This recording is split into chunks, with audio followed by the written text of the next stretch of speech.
ಆಗಿರ್ತಕ್ಕಂಥ ಸ್ಪಂದನೆ ಮಾಡದೆ ದೌರ್ಜನ್ಯವನ್ನು ಮಾಡ್ತಾ ಇರ್ತಕ್ಕಂಥದ್ದು. ಜೊತೆಗೆ ತಾಲೂಕು ಆಡಳಿತ ಬೇರೆ ಕಡೆ ಹೋಗಲ್ಲ.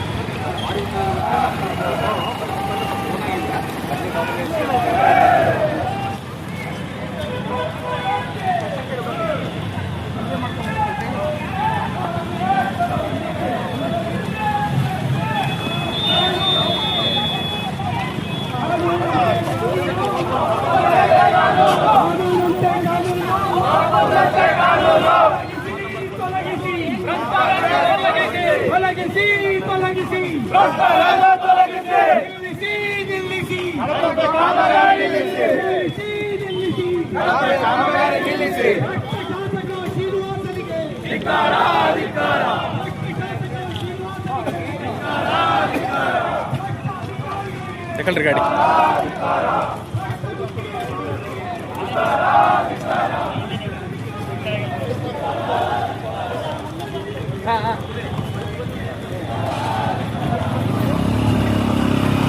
ನಡೀರಿ ಬರ್ತೀನಿ ನನ್ನ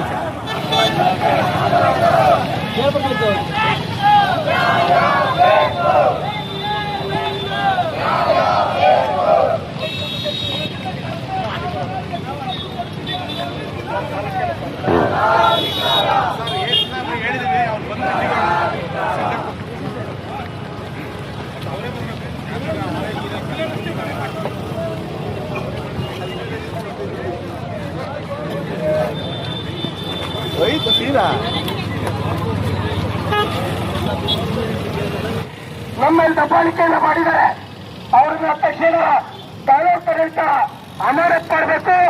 ಬಹುಶಃ ನಾನವರು ರಕ್ಷಣಾ ಇಲಾಖೆಯ ಯೂನಿಫಾರ್ಮ್ ಮೇಲೆ ತಾಲೂಕಿನ ತುಂಬ ಏನು ಕಳಪೆ ಕಾಮಗಾರಿಗಳು ನಡೀತವೆ, ಆ ಕಳಪೆ ಕಾಮಗಾರಿಗಳ ಹಿಂದಿರ್ತಕ್ಕಂಥ ಗುತ್ತಿಗೆದಾರರುಗಳು, ಇಂಜಿನಿಯರ್ಸ್ಗಳು, ತಾಲೂಕಿನ ಎಲ್ಲ ಭ್ರಷ್ಟ ಅಧಿಕಾರಿಗಳು ಯಾರಿದ್ದಾರೆ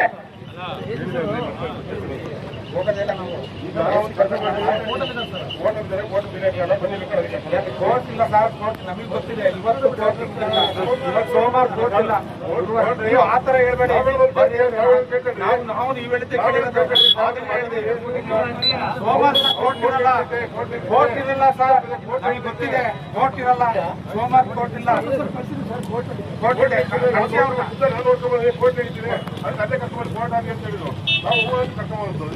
ಕೋರ್ಟ್ ಇಲ್ಲ ಸರ್, ಕೋರ್ಟ್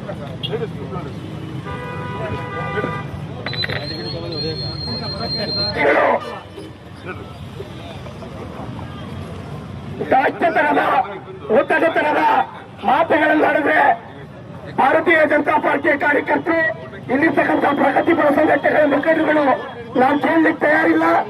ಈ ರೀತಿಯ ದಾಷ್ಟ್ಯದ ಧರ್ಮದ ಉತ್ತರವನ್ನ ತಾಲೂಕು ಮಟ್ಟದ ಅಧಿಕಾರಿಗಳು, ಉಪವಿಭಾಗ ಮಟ್ಟದ ಅಧಿಕಾರಿಗಳು ನೀಡಿದ್ರೆ ಅವರಿಗೆ ತಕ್ಕ ಶಾಸ್ತಿಯನ್ನು ನಾವು ಮಾಡಲಿಕ್ಕೆ ರೆಡಿದ್ದೇವೆ.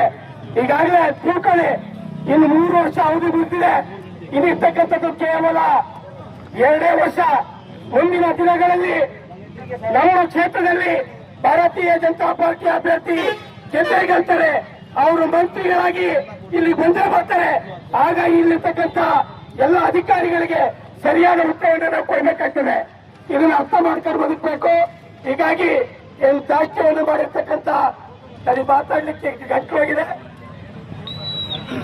ಈಗ ಇವತ್ತೇನು ಪಂಚರಾಜ್ಯದ ಚುನಾವಣೆಗಳು, ಪಂಚರಾಜ್ಯದ ಚುನಾವಣೆಗಳ ಟ್ರೆಂಡ್. ನಮ್ಮೊಟ್ಟಿಗೆ ತರೀಕೆರೆಯ ಮಾಜಿ ಶಾಸಕರಾಗಿರ್ತಕ್ಕಂಥ DS ಸುರೇಶ್ ಸರ್ ಅವರು ಇದ್ದಾರೆ. ಸರ್, ಈ ಪ್ರತಿಭಟನೆ ಬಗ್ಗೆ ತಮ್ಮ ಅಭಿಪ್ರಾಯ ಏನಿರುತ್ತೆ ಸರ್? ಈ ದಿವಸ ತರೀಕೆರೆಯ ನಾಗರಿಕ ವೇದಿಕೆಯಿಂದ ತರೀಕೆರೆಯಲ್ಲಿ ಆಗ್ತಾ ಇರತಕ್ಕಂಥ ಕೆಲವು ಕಾಮಗಾರಿಗಳ ಕಳಪೆ ಕಾಮಗಾರಿ ಬಗ್ಗೆ ಮತ್ತು ಪೊಲೀಸ್ ಇಲಾಖೆಯವರು ಕಾಂಗ್ರೆಸ್ ಪಕ್ಷದವ್ರನ್ನ ಬಿಟ್ಟು ಇನ್ನುಳಿದಂತ ಎಲ್ಲರಿಗೂ ಕೂಡ ದೌರ್ಜನ್ಯವನ್ನ ಮಾಡ್ತಾ ಇರ್ತಕ್ಕಂಥದ್ದು, ಕಿರುಕುಳವನ್ನ ಕೊಡ್ತಾ ಇರ್ತಕ್ಕಂಥದ್ದು. ಬೇರೆ ಪಕ್ಷದವರು ಬಿಜೆಪಿ ಇರ್ಬೋದು, JDS ಇರ್ಬೋದು, ಬೇರೆ ಸಾರ್ವಜನಿಕರು ಯಾವುದೇ ದೂರು ಕೊಟ್ರೆ ಅವರಿಗೆ ಸರಿಯಾದ ರೀತಿಯಲ್ಲಿ ಸ್ಪಂದನೆ ಮಾಡದೆ ದೌರ್ಜನ್ಯವನ್ನ ಮಾಡ್ತಾ ಇರ್ತಕ್ಕಂಥದ್ದನ್ನ ನಾವು ಖಂಡಿಸಿ ಇವತ್ತು ಪ್ರತಿಭಟನೆಯನ್ನು ಮಾಡ್ತಾ ಇದ್ದೇವೆ.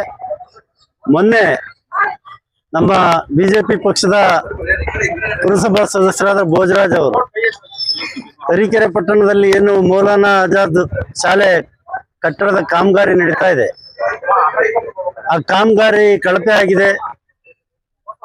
ಕಳಪೆಯ ಸಾಮಗ್ರಿಗಳನ್ನ ಕಟ್ಟಡಕ್ಕೆ ಉಪಯೋಗಿಸ್ತಾ ಇದ್ದಾರೆ ಅಂತಕ್ಕಂಥ ಪ್ರಶ್ನೆಯನ್ನ ಮಾಡಿದ್ದಕ್ಕೆ ನಿಮ್ಮ ಕಾಮಗಾರಿಗೆ ಆಗಿರ್ತಕ್ಕಂಥ ಎಸ್ಟಿಮೇಟು ಪ್ಲಾನ್ ಅನ್ನ ಕೊಡಿ ಅಂತ ಕೇಳಿದ್ಕೆ ಪೊಲೀಸ್ನವ್ರು ಬಂದು ಭೋಜರಾಜ್ ಅವರ ಮನೆಗೆ ಹೋಗಿ ನಿನ್ನ ಎತ್ತಕೊಂಡು ಹೋಗ್ತೀವಿ, ನಿನ್ನ ಮೇಲೆ ಹಂಗ್ ಮಾಡ್ತೀವಿ ಹಿಂಗ್ ಮಾಡ್ತೀನಿ ಅಂತ ಹೆದರಿಕೆ ಬೆದರಿಕೆ ಹಾಕಿ ಇವತ್ತು ಒಬ್ಬ ಪುರಸಭಾ ಸದಸ್ಯನಿಗೆ ಈ ರೀತಿ ಮಾಡಿದ್ಮೇಲೆ ಸಾರ್ವಜನಿಕರ ಜನಸಾಮಾನ್ಯರ ಗತಿ ಅನ್ನತಕ್ಕಂಥ ಪ್ರಶ್ನೆ ನಮ್ಮ ಜನರಲ್ಲಿ ಮೂಡಿರ್ತಕ್ಕಂಥದ್ದು. ಇದನ್ನೆಲ್ಲ ಖಂಡಿಸಿ ನಾವು ಸರ್ಕಾರದ ವಿರುದ್ಧ, ಸ್ಥಳೀಯ ಶಾಸಕರ ವಿರುದ್ಧ, ಪೊಲೀಸ್ ಇಲಾಖೆಯ ವಿರುದ್ಧ ಇವತ್ತು ನಾವು ಪ್ರತಿಭಟನೆಯನ್ನು ನಾಗರಿಕ ಹಿತರಕ್ಷಣಾ ಸಮಿತಿಯವರು ಮಾಡ್ತಾ ಇರ್ತಕ್ಕಂಥದ್ದನ್ನ ಮಾಡಿದ್ದೇವೆ.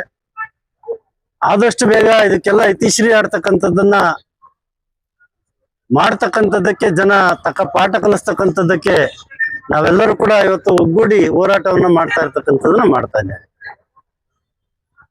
ತಾಲೂಕು ಆಡಳಿತಕ್ಕೆ ಧಿಕ್ಕಾರ ಮತ್ತೆ ಪೊಲೀಸ್ ವೃತ್ತ ನಿರೀಕ್ಷಕರ ಮೇಲೆ ಆಗಿರ್ತಕ್ಕಂಥ ದೌರ್ಜನ್ಯ ಖಂಡಿಸಿ ಅಂತೇಳಿ ಹಲವಾರು ಪೋಸ್ಟ್ಗಳನ್ನ ಹಾಕೊಂಡಿದ್ದಾರೆ ಸರ್. ಇದು ಎಷ್ಟು ಸಮನ್ವಯ ತೋರತ್ತೆ ಅಂತ ಅಭಿಪ್ರಾಯ ವ್ಯಕ್ತಪಡಿಸಿ. ನನಗೆ ಹೇಳಿದ್ನಲ್ಲ, ಕಾರ್ಯಕರ್ತರ ವಿರುದ್ಧ, ಸಾರ್ವಜನಿಕ ಜನಸಾಮಾನ್ಯರ ವಿರುದ್ಧ ಪೊಲೀಸ್ ಇಲಾಖೆ ಸ್ಪಂದನೆ ಮಾಡದೆ ದೌರ್ಜನ್ಯವನ್ನ ಮಾಡ್ತಾ ಇರ್ತಕ್ಕಂಥದ್ದು. ಜೊತೆಗೆ ತಾಲೂಕು ಆಡಳಿತ ಅಂತಂದ್ರೆ ಇನ್ಯಾರು ಬರ್ತಾರೆ, ಜನಪ್ರತಿನಿಧಿ, ತಾಲೂಕಿನ ಏನು ಶಾಸಕರು ಇರ್ತಾರೆ ಅವ್ರು ಬರ್ತಾರೆ.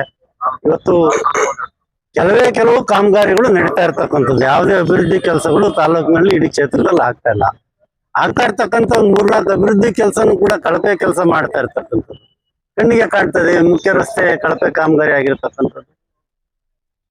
ಮೌಲಾನಾ ಆಜಾದ್ ಶಾಲೆ ಕಟ್ಟಡದ ಈಗಾಗಲೇ ಹೇಳ್ದೆ ನಾನು, ಆ ಕಳಪೆ ಕಾಮಗಾರಿ, ತುಕ್ಕಿಡ್ದಂತ ಕಬ್ಬಣ, ಎಂಸ್ಯಾಂಡ್ ಯೂಸ್ ಮಾಡ್ತಾ ಇದ್ದಾರೆ, ಅದು ಬರೀ ಬೂದಿ. ಇಲ್ಲೆಲ್ಲೋ ಅವರ ಕ್ರೆಷರ್ ಇಂದ, MLA ಅಳಿಯನ್ ಕ್ರೆಷರ್ ಇಂದ ಬೂದಿ ತಗೊಂಬಂದು ಕಾಮಗಾರಿ ಕಟ್ಟಡವನ್ನು ಮಾಡ್ತಾ ಇರ್ತಕ್ಕಂಥದ್ದು. ಇದು ಸಾರ್ವಜನಿಕರ ತೆರಿಗೆ ಹಣದಿಂದ ಆಗ್ತಾ ಇರ್ತಕ್ಕಂಥ ಕಟ್ಟಡ. ಸರ್ಕಾರದಿಂದ ಏನು ಬೇರೆ ದುಡ್ಡು ಬರೋದಿಲ್ಲ. ಸಾರ್ವಜನಿಕರ ಹಣ ಪೋಲ ಆಗ್ತಾ ಇದೆ ಅಂತಕ್ಕಂಥ ಪ್ರಶ್ನೆ ಮಾಡಿದ್ಕೆ ಒಬ್ಬ ಪುರಸಭಾ ಸದಸ್ಯನ ಮೇಲೆ ಹಲ್ಲೆ ಮಾಡ್ತಕ್ಕಂಥ ರೀತಿಯಲ್ಲಿ ವರ್ತನೆ ಮಾಡ್ತಾರೆ ಅಂತಂದ್ರೆ ನಾವು ಅದಕ್ಕೆ ಹೋರಾಟವನ್ನು ಮಾಡ್ತಾ ಇದ್ದೇವೆ. ಇವತ್ತಿಲ್ಲಿ ಬಸ್ ನಿಲ್ದಾಣ ಆಗ್ತಾ ಇದೆ, KSRTC ಬಸ್ ನಿಲ್ದಾಣ.